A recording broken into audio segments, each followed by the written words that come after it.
வாழ்க்கையில் நாம் தோற்பதற்கு முக்கிய காரணம் நம்மிடம் திறமை இல்லாதது அல்ல, நம்மிடம் இருக்கும் அப்புறம் பார்த்துக்கலாம் என்கிற அந்த ஒரு சோம்பேறித்தனம்தான். ஒன்று இன்று இல்லையெனில் என்றுமே இல்லை. சோம்பல் என்பது ஒரு மெதுவான விஷம். அது உங்கள் கனவுகளை மெல்ல மெல்லக் கொல்லும். நாளைக்குச் செய்யலாம் என்று நீங்கள் சொல்லும் ஒவ்வொரு முறையும் உங்கள் வெற்றியை ஒரு படி தள்ளிப் போடுகிறீர்கள். வெற்றியாளர்களுக்கும் தோல்வியாளர்களுக்கும் உள்ள ஒரே வித்தியாசம், வெற்றியாளர்கள் இப்போதே தொடங்குகிறார்கள். 2 சிறு சிறு படிகள் மலையை ஒரே நாளில் நகர்த்த முடியாது. ஆனால் ஒரு நாளைக்கு ஒரு கல்லை நகர்த்த முடியும். உங்கள் இலக்கு பெரிதாக இருந்தால் பயம் வரும், பயம் வந்தால் சோம்பல் வரும்.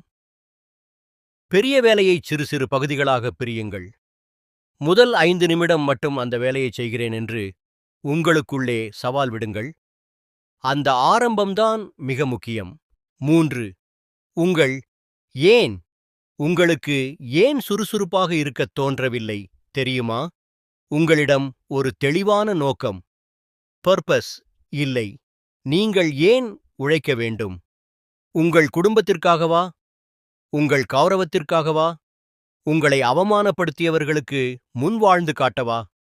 அந்த காரணத்தை நினைத்துப் பாருங்கள். தூக்கம் தானாக கலைந்துவிடும்.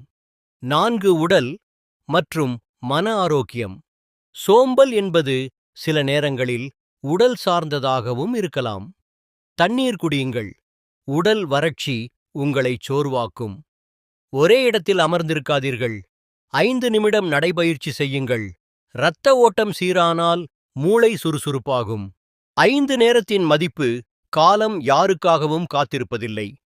நீங்கள் தூங்கிக் கொண்டிருக்கும்போது உங்கள் வயதே உடைய மற்றொருவன் ஓடிக்கொண்டிருக்கிறான். அவன் உங்களை முந்திக் கொண்டிருக்கிறான்.